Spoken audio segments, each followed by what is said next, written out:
दाखल केलेल्या होत्या? सदर महिला या शक्तिधाम मॅटर्निटी रुग्णालयामध्ये MTPTL म्हणजे medical termination of pregnancy with tubal ligation family प्लॅनिंगचं ऑपरेशन या शस्त्रक्रियेसाठी भरती झाल्या होत्या आणि दुपारी 7 तारखेला त्यांना ऑपरेशनसाठी टेबलवर घेण्यात आलं होतं. त्यावेळी त्यांना भूल दिली होती ऑपरेशनसाठी आणि त्यांना त्याच्यानंतर काही त्रास होऊ लागला.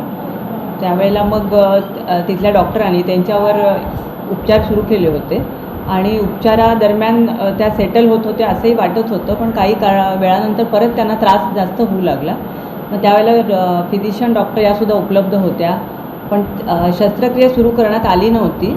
पण त्यांचा त्रास वाढल्यानंतर मग त्यांना प्रायव्हेट हॉस्पिटलला शिफ्ट करायचं असं ठरवलं होतं आणि त्यांना तिथे घेऊन गेले होते.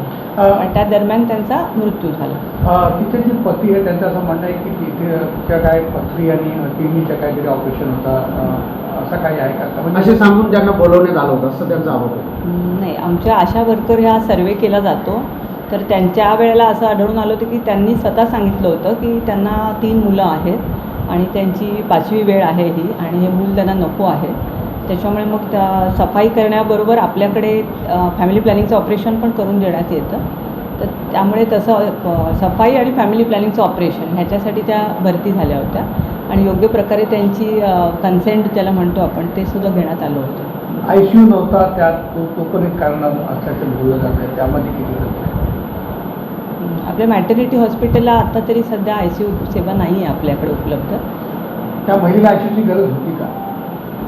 आता जशी परिस्थिती तिथे झाली निर्माण आणि हे सगळं असं अचानक उद्भवल्यामुळे डॉक्टरांनी त्यांचे सर्व प्रयत्न केले. स्वतः जे भूल देणारे डॉक्टर होते त्या कार्डियक ॲम्ब्युलन्समधनं त्यांना जवळच्या हॉस्पिटलमध्ये घेऊन गेले.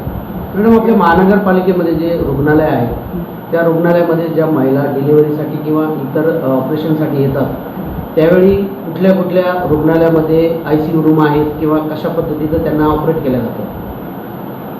आपल्या महानगरपालिकेचे जे रुग्णालय आहेत त्याच्यामध्ये आपल्याकडे 3 मॅटर्निटी हॉस्पिटल आहेत. तर तिथे आत्ता आपल्याकडे ICU नाही, पण शास्त्रीनगर रुग्णालय इथे NICU आहे. म्हणजे लहान बाळांचं जे असतं जन्म झाल्यावर लगेच त्यांना 1 महिन्यापर्यंत जे लागतं ते NICU आणि मुलांसाठी PICU आपल्याकडे शास्त्रीनगरला उपलब्ध आहे. महिला क्रिटिकल जर झाली तर त्यासाठी ICUची सुविधा कशा पद्धतीने उपलब्ध करता आपण? जर असं काही वाटलं की आपल्याला महिला क्रिटिकल होती आहे किंवा काय, तर त्यावेळेला आपण जर असं असेल तर आपण नजीकच्या रुग्णालयात म्हणजे जिथे या सगळ्या सेवा उपलब्ध आहेत तिथे आपण नेण्याचा प्रयत्न करतो. नाहीतर मग आपण आपले रेफरल सेंटर म्हणून आपण सायन हॉस्पिटल इथे आपलं रेफर केल्या जातात महिला.